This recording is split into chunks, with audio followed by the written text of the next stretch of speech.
책은 206페이지 피시고요. 206. 요약집은 75페이지에 쭉 순서대로 돼 있어요. 상어입지론에서 가끔씩 문제 내는 것들인데 206페이지에는 점포의 종류는 입지 유형별로 4가지 점포가 나와 있죠. 집심, 집재, 산재, 국부적 집중성 점포. 개념 구별하시면 되는데 개념은 이름 읽어보면 다 이해되죠.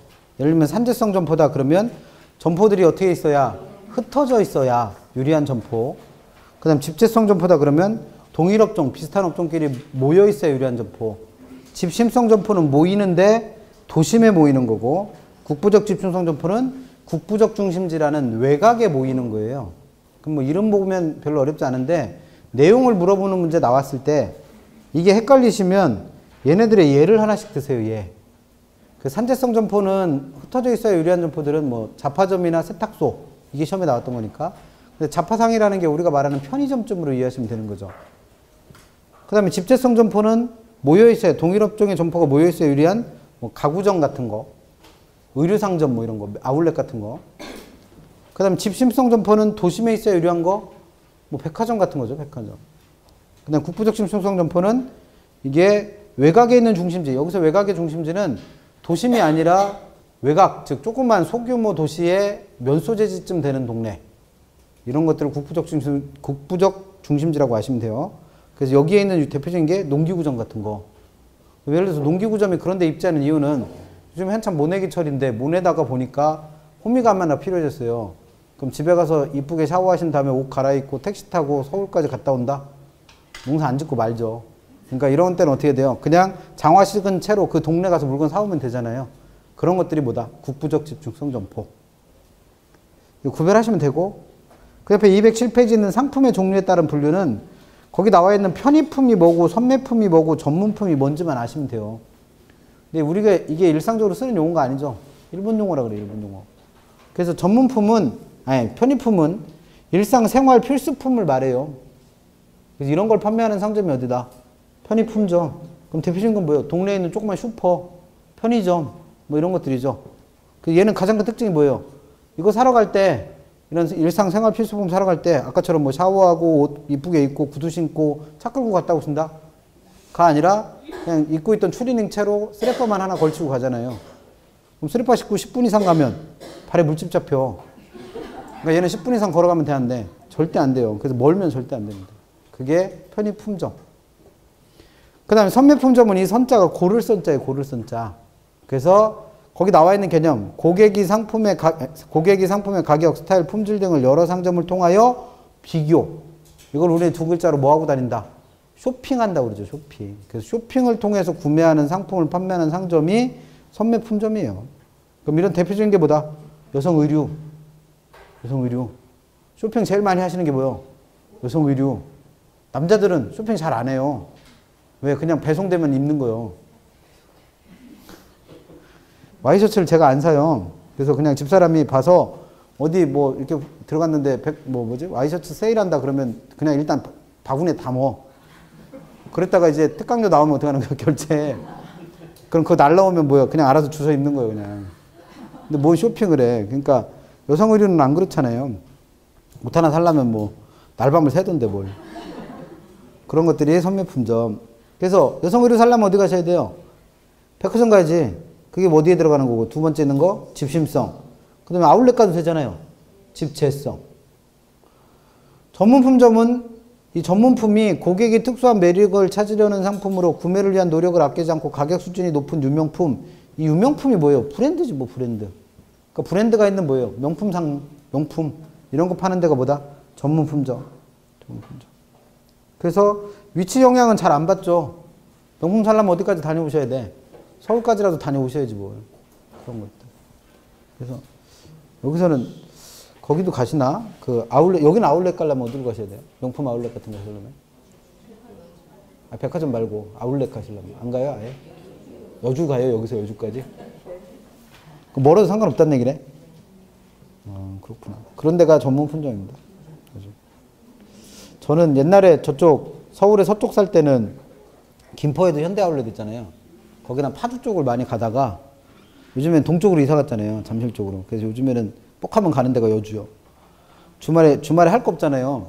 그러면 애 데리고 어디 갈 데가 없으니까 거기는 실내니까 그냥 여주 가는 거예요. 갔다 올라오면 죽습니다. 뒤에 있는 사람이야 좋지. 애랑 놀고 가니까. 운전하는 사람은 계속 막히잖아요. 그래서 요즘에는 뭐 도시에 생기는 아울렛 뭐 이런 것도 있던데. 동대문에 무슨 아울렛 생기던데. 어쨌든 그렇습니다. 그런 것들이 뭐다? 전문 품종. 그래서 구별하시면 돼요. 그럼 시험 문제는 어떻게 내겠어요? 7개 상품을, 7개 상점들을 다 묶어서 5개 뽑아갖고 틀린 거 찾으세요. 이렇게 낼 수도 있고. 아니면 다른 문제 내면서 뭐 집심성 점포는 뭐 백화점 같은 점포다. 뭐 이런 것들 물어볼 수 있다는 거죠. 그래서 구별하시면 됩니다. 그래서 자주 내는 문제 중에 하나니까 잘 챙겨 두셔야 되고. 다시 앞으로 가셔서 204페이지를 가보세요. 기본서에는 204페이지 있고 요약집은 그냥 순서대로 써놨습니다. 이 순서는 아까 4개 적어놨잖아요. 중심지에 대한 이론, 그 다음에 상점의 종류, 그 다음에 상권의 획정 방법, 그 다음에 가능 배상고의 추계 방법. 문제 낸 순서예요. 밑으로 갈수록 문제 출제 빈도가 작습니다. 잘 안 내는 것들이에요. 그 3번에 있는 상권의 획정 방법이라는 건데, 상권은 아까 뭐라 그랬어요? 상권. 중심지와 배후지가 결합된 하나의 시장 지역. 근데 그 상권 안에 상점이 하나만 있진 않을 거 아니에요. 그럼 그 상권을 서로 어떻게 하는 거예요? 여러 개의 상점이 나누죠. 그럼 그 상권을 나누는 방법에 대한 얘기예요. 근데 그런 건 시험에 안 묻고 그냥 뭘 내냐면 이 상권의 획정 방법이 몇 가지 있대? 3가지 있대요. 3가지. 구별하세요. 물어요. 그래서 어떨 때 시장 침투법 쓰고 어떨 때 공간족동법 쓰고 어떨 때 분산시장 접근법이 사용되는가? 그러면 첫 번째 있는 시장 침투법은 대부분의 상권 분석에서 사용되는 거로서 경쟁이 존재하는 점포들일 때 경쟁이 존재하는 점포들. 그러니까 같은 업종이 여러 개 있어서 경쟁하고 있을 때 그 경쟁하는 점포들끼리 상권을 나눠주는 방법을 시장 침투법이라 불러요. 그것만 구별하시면 돼요. 두 번째는 공간독점법은 거리 제한이 있는 업종이 있잖아요. 옛날에는 거리 제한을 두는 업종이 되게 많았어요. 그래서 뭐 주유소. 그 주유소도 일정 거리에 주유소가 하나 있으면 그로부터 몇 킬로 떨어지는 데까지는 주유소가 못 들어섰죠. 그래서 옛날엔 주유소 사장님들이 돈을 꽤 많이 벌었단 말이에요. 뭐 경쟁이고 뭐고 필요 없으니까. 근데 요즘엔 어떻게 면전에 주유소 생기죠. 바로 옆에도 생기고. 그러니까 거리 독점이 없어진 거예요. 그래서 이런 거리 제한이 있는 점포 같은 경우에는 그 지역에 그 점포가 하나밖에 없잖아요. 그러니까 뭘 가져요? 그 지역에 대한 독점력을 행사한단 말이에요. 그래서 요즘에는 이런 것들이 어떤 게 있냐면 프랜차이즈들 있잖아요. 프랜차이즈. 가까운데 예를 들어서 뭐 있을까? 커피숍, 무슨 스타벅스가 하나 있다.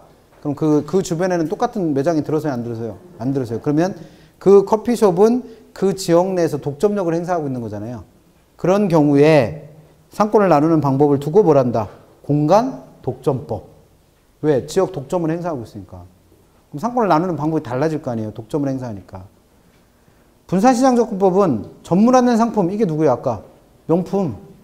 명품 상점 같은 경우에는 전국 방방곳곳 시, 군, 구마다 다 하나씩 있다? 가? 아니죠. 특정 지역에만 있단 말이에요. 대도시에만. 그러면 상권이 연속되질 않죠. 왜냐면 이런 상점들은 특정 지역에만 존재하는 거니까 상권이 연속되지 않고 지역마다 뜨문뜨문 존재한단 말이에요.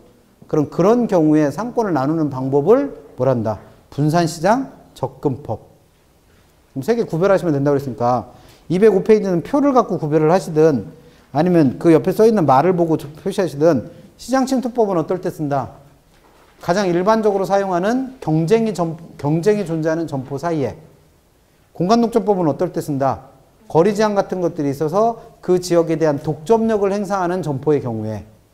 그다음 분산시장 접근법은 이게 특정 지역에만 존재하는 상점들이기 때문에 상권이 연속되지 않을 때 사용하는 게 분산시장 접근법이다. 구별하라고 시험 문제 냈었습니다. 구별만 잘 하시면 되죠, 뭐. 그래서 지금까지 3번 냈나, 이거? 2번 냈나, 3번 냈나? 몇 번 안 물었어요. 그 다음에 하나 더 보셔야 될 게 209페이지를 가보시면, 요약집은 그냥 쭉 순서대로 돼 있으니까, 나중에 공부하실 때 요약집 보시고 할 때는 그냥 쭉 순서대로 이어서 공부하시면 돼요.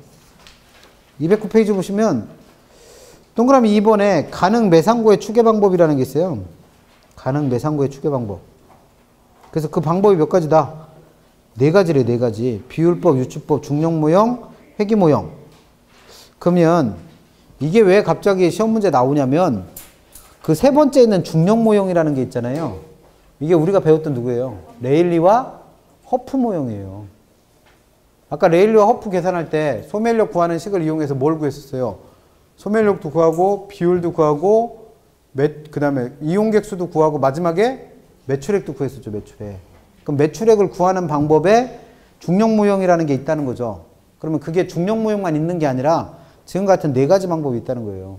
그 시험 문제는 그 네 가지를 구분하세요 묻습니다.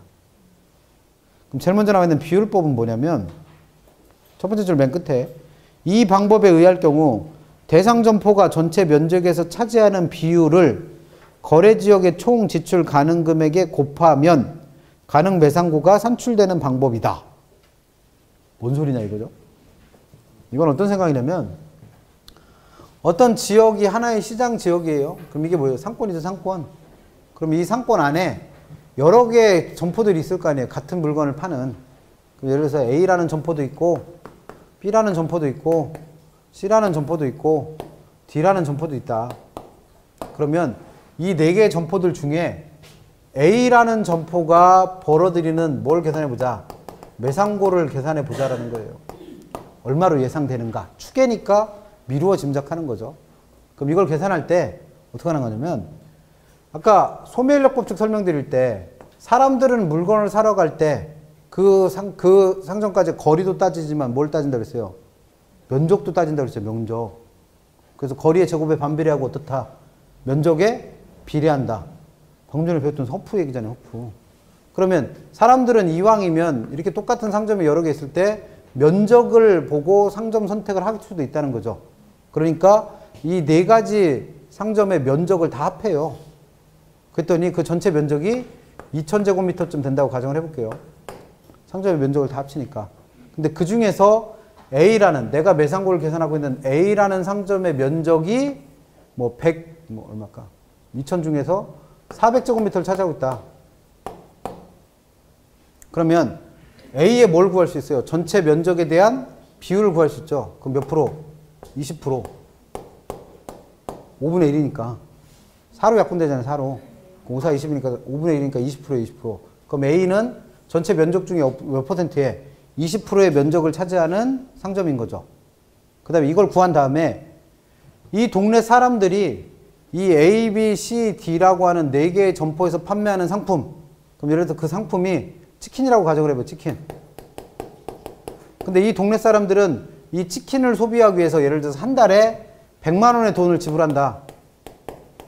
이 동네 사람들은 치킨 사 먹으려고 전체 금액이 100만 원을 지불한다고 보는 거예요. 혼자 100만 원어치를 못 먹어. 배 찢어져요. 치킨을 어떻게 한 달 만에 100만 원어치 먹어. 그러니까 이 지역에 있는 사람들이 전체가 다 치킨을 사 먹기 위해서 지출하는 돈이 100만 원이라고 보는 거예요. 그러면 이걸 뭘 구한 거고 거기 나와 읽어봐 있는 것 중에서 대상 점포가 전체 면적에서 차지하는 비율을 구한 거고 그 다음 또 얘는 뭘 구한 거예요? 거래 지역의 총 지출 가능 금액을 구한 거죠. 그럼 이 두 개를 곱하는 거예요. 그러면 A라는 점포는 이 동네 사람들이 총 얼마를 지출하는데 100만 원을 지출하는데 그 중에 몇 프로를 가져가니까 20%를 가져가니까 매상고가 얼마가 된다? 20만 원이다 라고 계산한 게 뭐다? 이게 비율법입니다. 그냥 개념만 알면 돼요. 두 번째 유추법은 그냥 읽어보면 돼요. 유사 점포나 같은 회사 내의 다른 점포를 대상으로 거래 지역과 고객에 대한 분석을 하고 이를 토대로 대상 점포의 가능 매상고를 추계한대요. 그럼 이런 건 주로 어떨 때 쓰냐면 가맹점 같은 경우에 예를 들어서 내가 편의점을 하나 새로 하려고 그래요. 그럼 내가 하려고 하는 그 편의점에 한 달 매출이 얼마나 될지 예상해 봐야죠. 그럼 이걸 예상하기 위해서 어떻게 한다? 내가 내려고 하는 편의점과 지역적 특성이 비슷한데 매장의 면적도 비슷하네. 그 다음에 그 동네의 지역적 특성이 비슷한 또 다른 점포가 있을 거 아니에요. 근데 그 비슷한 점포가 한 달에 매출을 1000만 원 올린다. 그럼 내가 여기다 편의점 내면 나도 얼마 벌 거라는 거예요. 1000만 원. 그렇게 예상하는 게 누구? 유추법. 한글만 이해하시면 되니까. 그 다음에 한 페이지 넘겨서 중력 모형은 아까 누구 모형이다? 레일러 허프. 그래서 가번에 중력 모형이란 두 물체 간의 인력. 그럼 여기서 이 인력은 소매 인력이죠. 소매 인력은 거리의 제곱에 반비례하고 인구수 또는 면적과 같은 중량에 비례한다. 라는 만유인력 법칙을 원용하여 대낭점포의 가능 매상고를 추계하는 방법이죠. 그러니까 이게 누구의 이론이에요, 결국? 레일리와 허프 이론이에요. 그래서 아까 매상고 구하는 방법 알았죠? 그럼 그렇게 물어보는 거고. 그 다음에 이제 마지막에 있는 회귀 모형은 뭐냐면, 회귀 모형은 가번에 있는 말 문제 읽어봐요. 가번에. 중력 모형. 이건 누구 모형이다? 레일리와 허프. 그럼 레일리와 허프는 매상고를 구하기 위해서 필요한 게 누구랑 누구예요? 소멸력 구할 때 들어가는 거. 거리하고 인구수 또는 면적만 알면 되죠. 그러면 그래서 거리와 질량이라는 게 결국 뭐예요? 인구수나 면적이에요, 면적. 이 두 개만 있으면 뭘 구한다? 매상고를 구해요. 근데 회귀 모형은 그게 아니고, 회귀 모형은 그게 아니고, 그 다음 페이지 봐요. 점포의 매상고를 종속변수로 둡니다. 우리가 알고 있는 종속변수의 가장 대표적인 건 y값이에요, y값. 그러니까 매상고를 뭐로 두는 거예요? y값으로 줘요. 이게 종속변수. 그리고 이 매상고 y값에 영향을 줄 수 있는 다른 변수들을 뭐로 본다? 독립변수. 그럼 독립변수의 대표적인 건 x죠, x. 그래서 예를 들면 이 매상고에 영향을 줄 수 있는 x값 중에 이 동네가 얼마나 넓으냐, 즉 면적이 영향을 줄 수 있다. 그럼 이 면적을 x1으로 보는 거예요. 그 다음에 이 동네에 살고 있는 사람 수, 인구수가 또 매상고에 영향을 준다. 그럼 이걸 x2로 보는 거예요. 그 다음에 이 사람들의 소득이 매상고에 영향을 줄 수 있다. 그럼 이걸 x3로 보는 거죠. 그 다음에 이 동네에 있는 나와 경쟁하는 경쟁업체의 수도 내 매상고에 영향을 줄 수 있겠죠. 그럼 이것도 뭐 x4로 주는 거예요. 그래서 이런 식으로 이 매상고에 영향을 줄 수 있는 독립변수들을 다 찾아내요. 다 찾아내요. 그래 놓고 이 면적이 매상고에 얼마만큼 영향을 줄지, 인구가 얼마만큼 영향을 줄지, 소득은 얼마만큼 영향을 줄지, 경쟁업체 수는 얼마만큼의 영향을 줄지 이 값들을 다 계산을 해내는 거죠. 그리고 면적은 클수록 매상고는 높아지겠다, 낮아지겠다? 높아지겠죠, 높아지겠지. 지역 범위가 넓어졌으니까. 그럼 얘는 뭐 매상고에 플러스를 줄 테고, 인구수는 많을수록 매상고가 늘겠어요, 줄겠어요? 늘겠죠, 일반적으로. 그럼 플러스로 표시하는 거고. 동네 사람들의 소득이 높을수록 매상고는 높아지겠죠. 그럼 이 두 개는 비례관계에 있으니까 뭐로? 플러스로. 경쟁업체의 수는 많아질수록 내 매상고는 늘어날 거다? 가 아니죠. 그럼 뭐로 하는 거예요? 두 개는 반비례하니까 마이너스로. 그래서 이런 식으로 뭘 만드는 거예요? 함수식을 만들어. 그래서 이 함수식을 만들어낸 다음에 이걸 뭐라 부르는 거예요? 이걸 회귀 모형이라 불러요. 회귀 모형을 만들어낸 다음에 아까 얘기 드린 대로 A, B, C, D라고 하는 값은 내가 찾아낸 일정한 값이에요. 즉 면적은 매상고에 이만큼의 영향을 준다. 인구수는 매상고에 3만큼의 영향을 준다. 그럼 소득은 0.7만큼의 영향을 준다. 경쟁업체의 수는 7만큼의 영향을 준다. 이런 식으로 해서 함수식을 만드는 다음에 면적 얼마인지 집어넣고, 인구수 얼마인지 집어넣고, 소득 얼마인지 집어넣고, 경쟁업체 수 얼마인지 집어넣으면 바로 뭐가 계산되는 거예요? 매상고 나오는 거죠. 이런 식으로 해서 매상고를 구하는 방법을 회귀 모형이라 부릅니다. 회귀 모형. 그러면 그 밑에 네모 박스 안에 y는 a 플러스 b1, x1, b2, x2, b3 이렇게 돼 있는 거 있잖아요. 그게 뭐예요? 독립변수와 매상고 간에 함수식을 만든 거예요. 이걸 두고 뭐라 부르고? 회귀 모형. 그래서 이런 회귀 모형을 이용해서 매상고를 추계하는 방법을 회귀 모형법 또는 회귀 분석법이라고 부릅니다. 그러면 개념은 그렇게 잡으시면 돼. 그냥 매상고와 여러 가지 매상고에 영향을 줄 수 있는 요인 간에 뭘 만드는 거? 함수식. 함수식. 그러면 라번 봐요, 라번. 라번. 그 밑에 라번. 회귀 모형의 가장 큰 장점은 뭐겠어요? 매상고에 영향을 줄 수 있는 모든 변수들의 값을 동원해서 매상고를 계산하죠. 그러니까 매상고 추계가 가장 정확한 건 장점입니다. 단점은 함수식 만드는데 한 세월 걸려. 그리고 개인이라면 이거 만들고 있을 시간 없어요. 그 시간에 차라리 장사를 더 열심히 하지. 그러니까 이건 주로 어떻게 대형 프랜차이즈 같은 거 만들 때, 예를 들어서 가맹계약 같은 거 할 때 가면 여기서 이렇게 장사를 하시면 이 정도 매출액이 나올 겁니다 라고 실제 수치를 가르쳐 줘야 계약서를 쓸 거 아니에요. 그럴 때 우리 뭐 프랜차이즈가 갖고 있는 함수식은 이러니까 면적 얼만큼이고 인구 얼만큼이고 소득 얼만큼 느니까 매상고 이만큼 나오네요. 계약하시죠. 이럴 때 쓰는 거죠. 그런 것들이 뭐다? 회귀 모형. 시험 문제는 구별하라고 됩니다. 그래서 나왔던 문제 중에 요약집에 기본서에도 있고 요약집에도 있는데 요약집에 78페이지는 2번 하나 풀고 마무리할게요. 78페이지는 2번. 이게 21회 때인가 22회 때 나왔던 문제인데 2번 상권과 관련된 내용으로 틀린 걸 찾으래요. 1번 상권이란 상권은 누구랑 누구랑 결합한 거 중심지와 배후지가 결합된 거. 그래서 점포의 매출이 발생하는 구역. 그럼 점포의 매출이 발생하는 건 물건을 파니까 그런 거죠. 뭘 파니까.